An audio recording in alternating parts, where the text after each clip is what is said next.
When we know the nature of God sufficiently to reflect His nature in us, we become God to the extent of our ability to reflect His nature in us.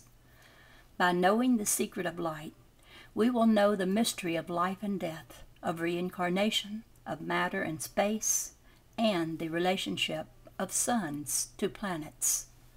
The more we know the light, the more we shall realize our purpose in manifesting that light gloriously.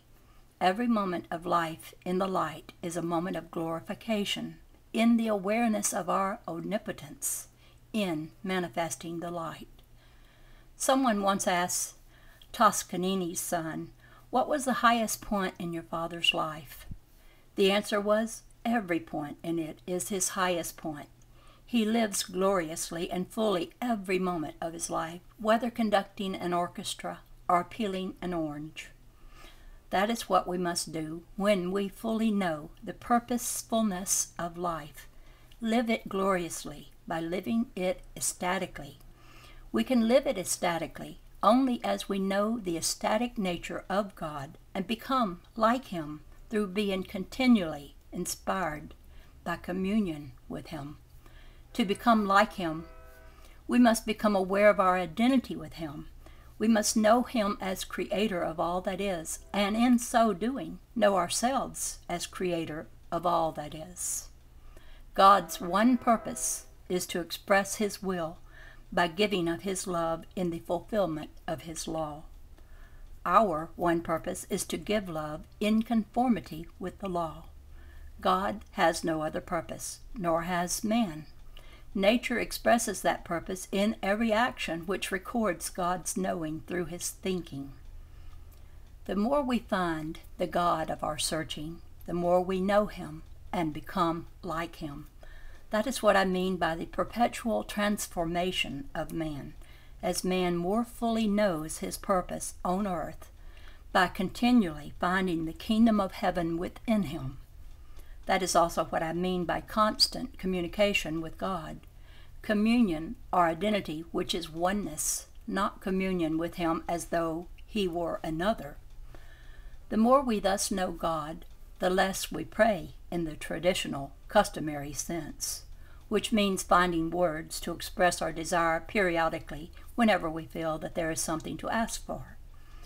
Whenever I feel that ecstasy of love in me, I know that God and I are working together as one. Not He and me, but just one. When I am inspired to create with Him as one, I know that His knowing and His thinking are my knowing and my thinking. My works are always masterly when I am thus one with the light, for I know that I am giving out God's love as commanded of me. I know that my inspiration is God's silent voice being recorded through me. That ecstatic love state of my consciousness is my forever prayer, which gives me my desires because of knowing God's desires. Whenever I am in that state, I am praying, and whenever the demands of earth and body cut me off from that continuous state of communion, then things go wrong. Work done then is not masterly. All the little troubles of earth and ills of body pile up in front of me to become mountains until I am again in the light of love. When that happens, all inharmonies disappear. Needed supply comes toward me instead of my seeking it. Ills of body are as though they were not. An omnipotential power is mine again. Thus it is that humanity flounders purposelessly because of being unaware of purpose. Thus it is that weaknesses, fears, and illnesses attack the bodies of individual and collective men, wherever he fails to manifest God's will by the giving of love. Normalcy of body and mind can come only to him who is a purposeful part of nature. So long as purposefulness is manifested by any unit of God's creation, just so long will normalcy of that unit continue. The slightest breach of the law is instantly balanced by recording abnormalcy in that unit. The measure of such recorded abnormalcy is the measure of that breach of the law. In this manner, the units of nature which are expressing their purposefulness are continued in normalcy throughout their cycles, while those which breach their normalcy are attended with the consequences of their unbalanced actions. Nature thus manifests its laws by getting rid of purposeless units, for as soon as any of them cease to be purposeful by expressing the universal love principle, nature shortens their cycles to eliminate them. Anger, for example, is not love. Therefore, it is not a purposeful manifestation of the fundamental principle of nature. He who expresses anger breaks the universal law of love. For so doing, that law breaks him by creating toxic effects within his body in the measure of his own self-condemnation. This is a balanced universe of love. Every wave of God's thinking records that absolute balance of love. Every unbalanced wave of man's thinking creates distortions which must be balanced by himself. These distortions do not affect the balance of the universe. Its purposefulness continues in its balanced expression of universal law. Consider our present civilization in this light.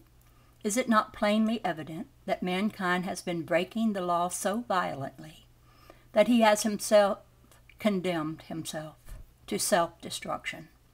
The whole world body is sick unto death for its flagrant breach of the purposefulness by breeding hate and fear through manifesting greed instead of manifesting the love nature of God.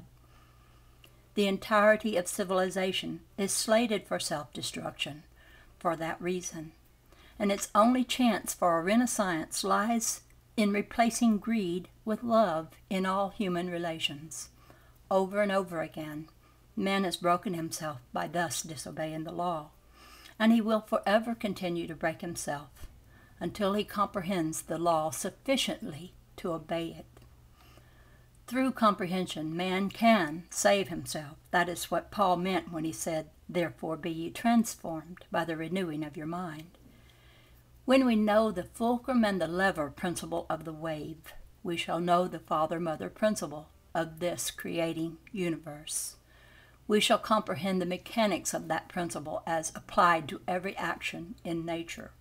We shall then comprehend that the universe is merely an electric record of God's thinking. The whole product of his thinking is informed body images of his knowing.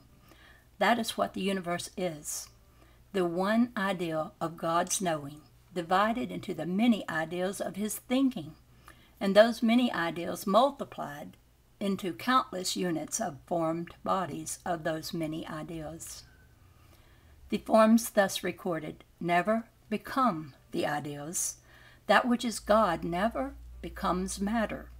That which is the still light is extended into the two moving lights to record God's knowing by his thinking.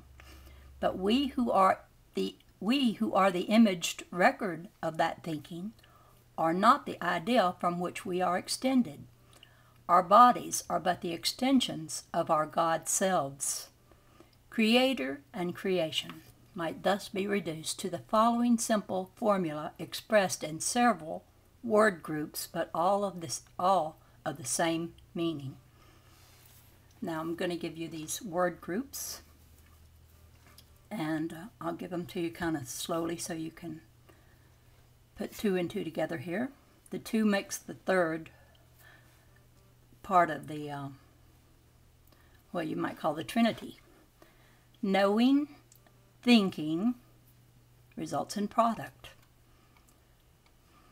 Power, expression of power, result. Stillness, action, record of action. Light, light waves, matter. Fulcrum, wave lever, motion. Magnetic light, electricity, reflection. Reality, imagination, unreal image. Sexlessness, father-mother, formed bodies. Ideal, division of ideal, projection. Oneness, positive negative, illusion. Love, giving, re-giving, repetition. Life, death, rebirth. Cause, expression, effect. God, desire in God, the universe. And so up to this time, we have been floundering around in these questions of life and death, emotions, love, hate, greed, and selfishness. We have been accumulating things, material things, to possess, things of earth which must be returned to earth. Our ideas of wealth and power have been based upon what our bodies needed. For that reason we became selfish, greedy, cruel, and brutal.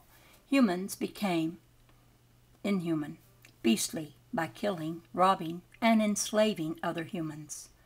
The more religiously devout we became, the more inhuman we became, even to the point of devoutly asking God to aid us in our inhumanity by helping us to kill. Also, up to this time, our search for the one God has bred many religions based upon false concepts of God. God is our Father. We are His beloved children, light extensions of His very self. God is love, yet practically all religions conceive Him to be an angry, wrathful God, ever ready to inflict terrible punishment upon His sinful, wicked children. A God of sorrows, capable of suffering deep anguish because of our transgressions. Instead of searching for a God of light within ourselves, we have searched outside of ourselves for a God of form. We have demanded an extraneous God which our senses could visualize. For that reason, we have made thousands upon thousands of gods of some imaged form carved in wood or stone, and worshipped those forms as idols. Messengers of God, such as Jesus, have appeared at times to tell us the true nature of God. We invariably crucified them, then worshipped them after realizing their divinity. Religion of today is largely idolatrous for the reason that our primacy demands a God who appeals to the senses. For that reason, millions of men worship God through Buddha, Jesus, Mohammed, and other messengers, whose form they can sense as visualized images of God. Those who do so have not yet unfolded sufficiently to know God Himself as the I Am of all the universe. Those many millions would consider one to be a blasphemer who claimed that he walks and talks directly with God in close communion. Yet mankind has unfolded to that state of consciousness where there are many who have found the kingdom of heaven within themselves to such an extent that they no longer ask intercession from men of earth for the privilege of contacting God through them. The mass of mankind still holds tight to the traditions of pagan and heathen superstitions and beliefs. These believe that ordained priests and ministers can save their souls from sin through baptismal rites and ceremonies. They believe this to such an extent that if a child dies without being baptized, it will have no soul, or that it will be cast into everlasting fires for having been born in sin. Such horrible beliefs indicate that barbaric state of the mass of today's humanity. Hell is paved Hell is paved with the skulls of innocent babes is a common expression, which evidences this horrible belief of many religions of today, which still keep alive the blood beliefs and practices of pagan ancestors. The enlightened ones, who have come to know God in them, are fully aware that no human has any power whatsoever to remit the sins of another, or to save or condemn his soul, or to intercede for him with God. Man cannot ordain man with power to do anything which a man cannot do for himself by direct unity with God. For God centers every man. awaiting his awareness of that fact. The coming age of new thinking will see the end of heathen and pagan religious practices for countless thousands, and these will become the seed for the ending of such practices in those of lesser knowing. Thus man's search for God, which is his sole purpose on earth, will find great fulfillment in these coming days of man's new unfolding. The time has come for all mankind to know that there is nothing which stands between him and God, and that no man who has lived within a mere few thousand years out of all eternity should be worshipped in place of, or even as a symbol of, the eternal God of all creation, who created these men as he created you and me.